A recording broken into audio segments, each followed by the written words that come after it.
Please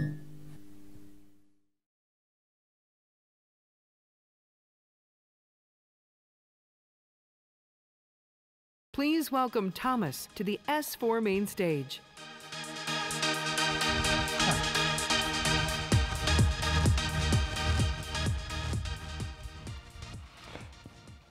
So within this audience, the people here, their business function, your business function, is essentially to prevent harm, potentially catastrophic harm, that could result from a cyber breach.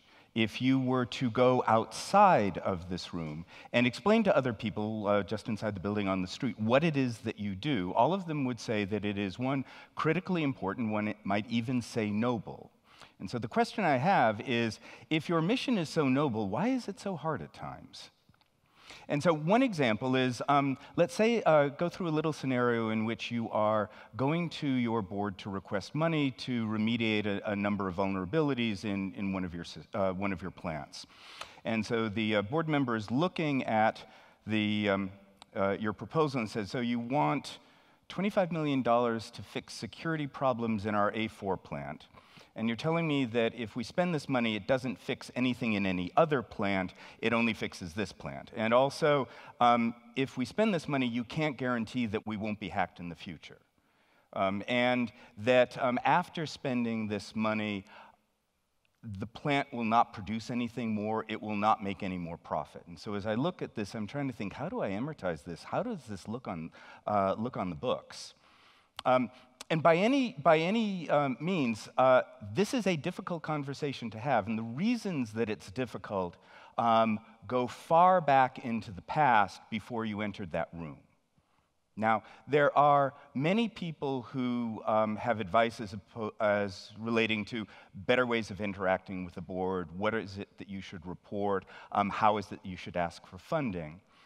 And looking at this issue, my thought is, unless you actually fundamentally step back and reassess your entire approach to cybersecurity, the most progress that you will make with your board is akin to trench warfare in World War I. And to give you an idea of how I want you to look at cybersecurity differently, I would like you for a moment, for this half hour, to look beyond your adversary. Instead, pay attention to your allies. The things I'm going to be talking about will be treated at greater length in my second Harvard Business School book, which will be coming out this fall, which addresses how boards can fulfill their cybersecurity responsibilities. So I'd like to start with some of the reasons why your mission is harder than it has to be. And the first one relates to public perception of cybersecurity and cyber risk, where the public includes your board. Now, most people learn about cybersecurity from what they see in media, or from talking to friends or colleagues who have seen things in media. And one of the inherent sort of functions of what you see in the press is it has to be something that's known. Either the company announced it, the hacker announced it, or it was something that was obvious to everyone around. And that is not representative of the incidents in the world writ large, nor is it representative of what is particularly relevant to you or your company. Shortly after I moved to Asia over a decade ago, I worked for an Asian-headquartered multinational that in one incident involving one employee without any hacking skills lost $1 billion US. Now, it never made it into the press, and stories like this tend not to, because a story about somebody in the marketing department leaked information or my business partner stole from me, they don't have the appeal of a nation state was involved. This is an exploit we've never seen before. The potential for worldwide catastrophe is great. Because media is under intense pressure to capture the attention of readers. And so the stories that you will read play into that. It's a dynamic that I fully understand, but what that means is the information about cybersecurity that your board has will not be representative of what actually matters. Another interesting aspect is there are a number of either platitudes or sayings or whatever with respect to cybersecurity, like it's a people problem. It's not a matter of if, but when. Protect the crown jewels. And with respect to protect the crown jewels, I understand the motivation. There have been so many breaches involving personal data, financial, medical, passwords, that it's fully understandable that that would be a priority for many companies. But the question I have is appropriateness. And that is that depending on your business, the confidentiality of individual records may or may not actually be relevant. If I were running I'll never get it's MMO, and I'll try to get the words, massive multiplayer online games. I care much more that the hundreds of thousands of gamers that are hitting my system at any one time can access it. So I care much more about a denial of service attack than I do about confidentiality. And if one looks closer to home, in an OT environment, I care much more about the integrity and accuracy of information and the speed with which it is communicated among systems, because latency just breaks things. And so I care more about that than confidentiality. And it's interesting, the equities of hospitals, at least with respect to patient care, share the same priorities with respect to an OT environment. If there is a patient on the table, your primary concern as a healthcare provider is that you have all of the information that you need in order to be able to treat them. Once they're recovering and comfortable in bed, you can then investigate whether or not somebody got access to pictures of a celebrity that they shouldn't have. Another aspect that makes your life more difficult is the process of determining what the current state of cybersecurity is within your organization and how that is then reported to the board. So the standard way of doing this would be through some sort of audit. And audits, by definition, are done against an audit criteria, and those tend to be either national, international, or industry-specific. Or they can be internal security policies and standards that tend to be derived from those. Now, the thing about standards is they move and change at a glacial pace. With respect to business activities, those move more at a tide pool pace. And so what you have is you have an audit that is being conducted against a standard that is always out of date and often not directly related or designed for your company. And so that causes that's one factor to consider when looking at the utility of an audit. Another aspect is how to get accurate information is the basis for the audit. And one example is there's a financial company I worked for a number of years ago that they are so highly regulated and so highly audited that absolutely every business day of the year, there is some team of auditors there.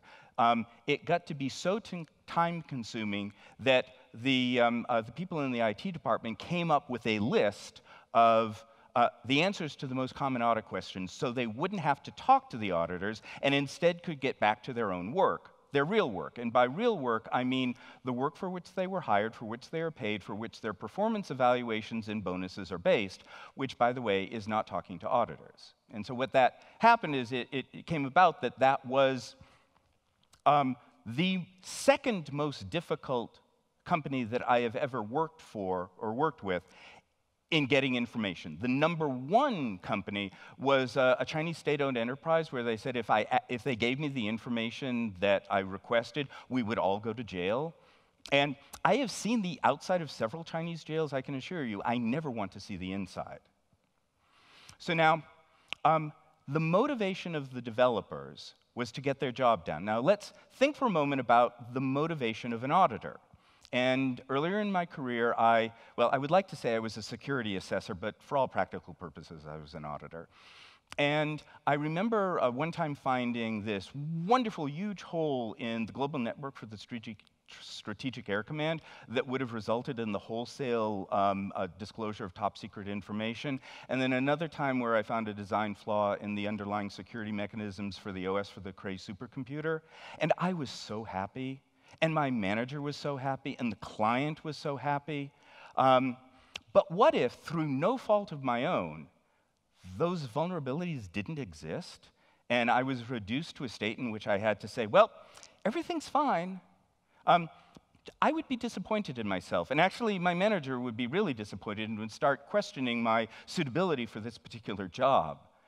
And so you have this, and I'm sure that my thoughts with respect to my performance in this audit is not just ones that are mine. I'm sure they're shared by others. And so you've got this interesting situation where if there are not substantive, really material findings, well, auditors, like nature, abhor a vacuum. And those other findings that were not necessarily particularly material will grow in size in order to replace the ones that I couldn't find. And since audit findings can assume a life of their own, and they are something that in a corporation have to be addressed, the result is there is an immense amount of time and treasure spent on remediating these findings regardless of whether they're material or not. And it is audit findings like this that boards see as one of the indicators with respect to the cybersecurity health and well-being of a company. Now, at the beginning I said, I want you to look beyond adversaries and I want you to pay attention to your friends. I also want you to look beyond technology and look at other factors in a larger context that materially affect the effectiveness of any cyber risk reduction activities. So I mentioned before one of the standard platitudes in the cybersecurity field is, it's a people problem. That's actually true, but not for the reason people usually say, which is like clicking on links that they shouldn't. The people problem is that, by and large, corporations incentivize their employees to perform their work in a way that undercuts security. I'll give you two related examples. The development of a new product or the acquisition of a new company are both activities that involve a certain amount of cybersecurity due diligence. However, the way that companies reward the people involved in these activities is based on getting a product out on time and closing a deal at the scheduled point. They do not reward people for doing a really good job at their cyber security due diligence, especially if that results in either the product ship date slipping or the acquisition of the company, let's say, moving into the next quarter. If you recall, a few years ago, there was this small issue with the Samsung Galaxy Note 8 in which it would spontaneously catch fire. Now, as far as we know, there's no cybersecurity implications relating to that. However, it does provide a very good illustration of incentives and how that manifests itself with respect to security or safety problems. It was clearly the case that Samsung employees were prioritized and incentivized to get that product out to the detriment of good engineering and quality assurance. Now, switching now more directly to boards of directors and looking at the duties they have. At the highest level, a board of directors works on the behest of shareholders to preserve those shareholders' long-term financial interest in the company. They are, by design and intent, to take a longer-term view than that of the management of the company. Specifically, they should be looking beyond meeting analyst quarterly returns, although that is something realistically is never terribly far out of mind. And so, given their fiduciary focus, cybersecurity should be viewed in the context of its impact on the financial health of the company, as opposed to an abstract good in its own sense.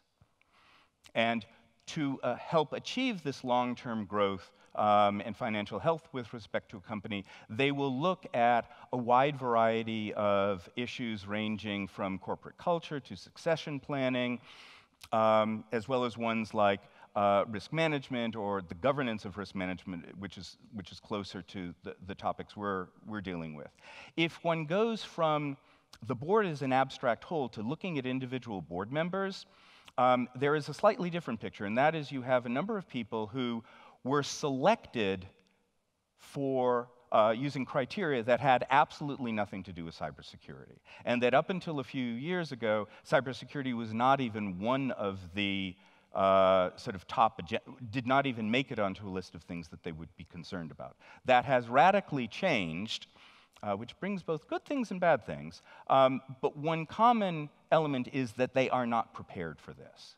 And even though the expectations on them are increasing dramatically with every breach, this is a situation that they recognize is difficult. Many of the board members that I have talked to have said one of their concerns is they don't know what are the right questions to ask you, and they don't know what would constitute a responsive answer. Now, talking to some of the people on the other side, they say, I can't believe the questions they're asking because they're not material at all. And so this is an area that one needs to sort of account for, and that is that right now they don't have a foundation for being a meaningful participant, and the perception of many of them is that the effort and time in order to get to that point of being able to communicate well with you is actually too difficult, and is something that, well, maybe I'll do 2 quarters from now, and that was 3 years ago. In terms of some of the specific responsibilities, one of board responsibility is the governance of risk management. They are not involved in the management, but rather the governance. So their perspective is they want to make sure that people are doing the right thing without necessarily knowing the details of what the right thing is. Now, the way in which to engage a board in this particular regard is to use a triumvirate, if you will, of concepts or ideas. The first is to communicate a business risk that is immediately identifiable by a board member. So a plant not being able to produce is an example of a business risk that they would understand. Emission or whatever that causes environmental damage is also something they would understand.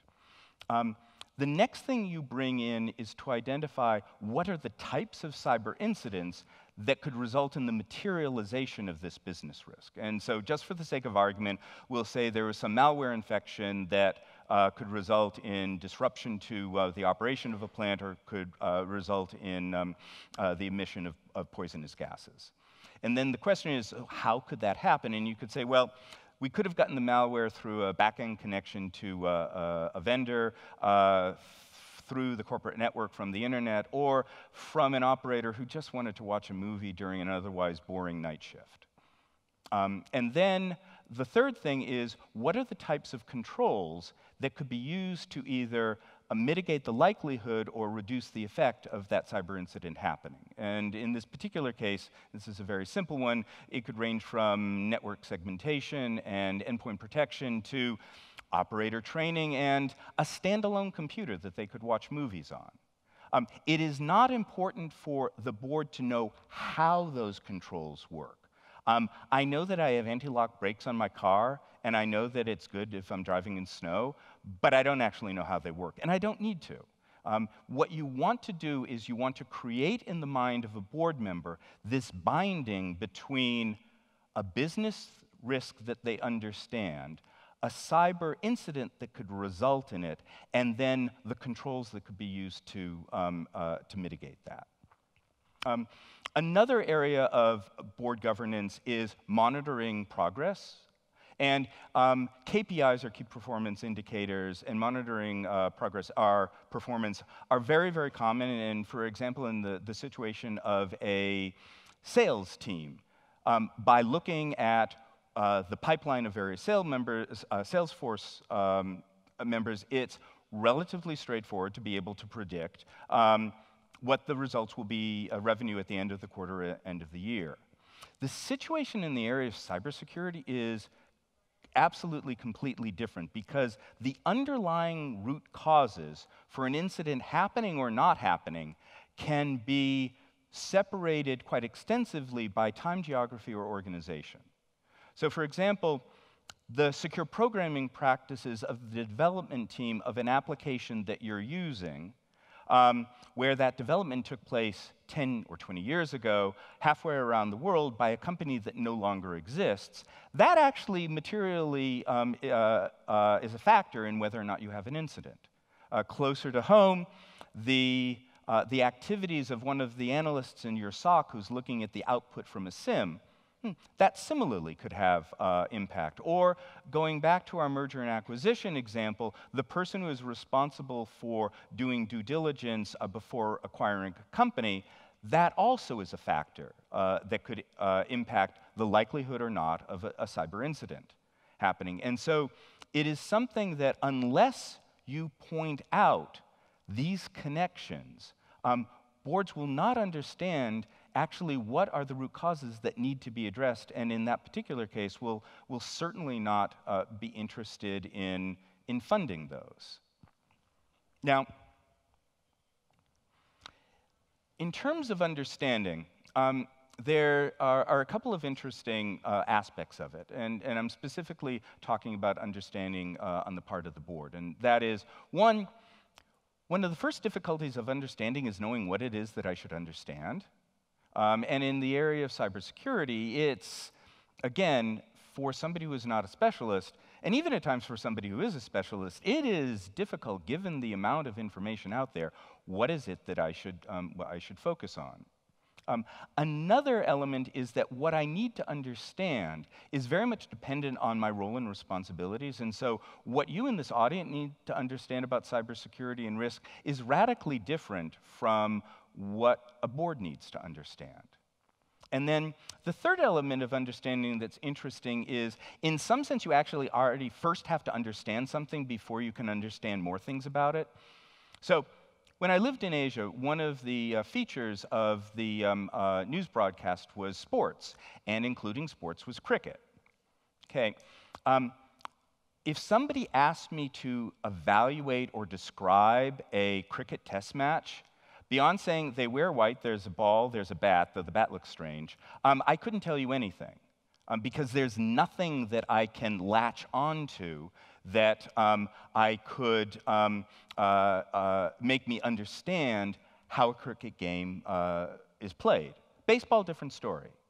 And so one of the points that I've been trying to make through the discussion before is, left to their own devices, meaning reading what they see in the media, talking to their colleagues, the information they get does not provide any foundation for being able to understand what is important and what is relevant to your company in the area of cybersecurity. And I would say that it is actually, there is no one better positioned in the world than you to help provide that context, to be able to provide some reasoned commentary about what they see in the media, to be able to provide understanding as to what are really material risks that are relevant to the company, as opposed to things that appear to be significant and have assumed weight because of being an audit finding. And so when I said that you needed to go back and re-look at cybersecurity, it was that you need to look at all of these other factors beyond the technology itself that have, in many cases, a much greater impact on your actual degree of protectedness than having the latest kit. And in terms of how to move forward, it's interesting. Having been in this field for almost 35 years, even though you face a lot of technical challenges, I'm actually not particularly concerned about that. I mean, one of the things that I think is somewhat concerning is just the combinatorics of so many systems that are now being linked together that were never intended to. That I find an interesting challenge. But the technology challenge, I actually have a great deal of confidence in the people in this room and the people in the industry of being able to deal with. What concerns me more is that the value of all of that work is so easily negatable, reduced to no effect by all of these other dynamics that are at play. dynamics that are not technical in nature. And so what I want you to do, and what I recommend, is that you actually look at, in some sense, creating the board and creating the board interaction that works for you and allows your work to be effective. And so I want you to be the ones that actually provide that context, provide that framework in order for board members to think intelligently about the challenges they face and you face, so that when it comes to having a funding discussion, the questions are completely different. Now, the good news is that in order for boards to be able to participate meaningfully in this way, it is not necessary for them to become sort of junior CISOs. It is certainly necessary that they have a basic understanding of what's important in general and what matters with respect to your own company, but they don't need to be experts. And in point of fact, many of the challenges I've highlighted, those relating to incentives, to motivations, to organizational dynamics, to the wasting of money, those are things boards are aware of already. And so the way in which you can get assistance from them, it goes beyond simply getting funding, which is genuinely important, but to enlist them in helping to address all of these non-technical dynamics that have the potential to make all of your good work for naught. And so with those thoughts, I want to say thank you for your attention, and it's lunch. Thank you.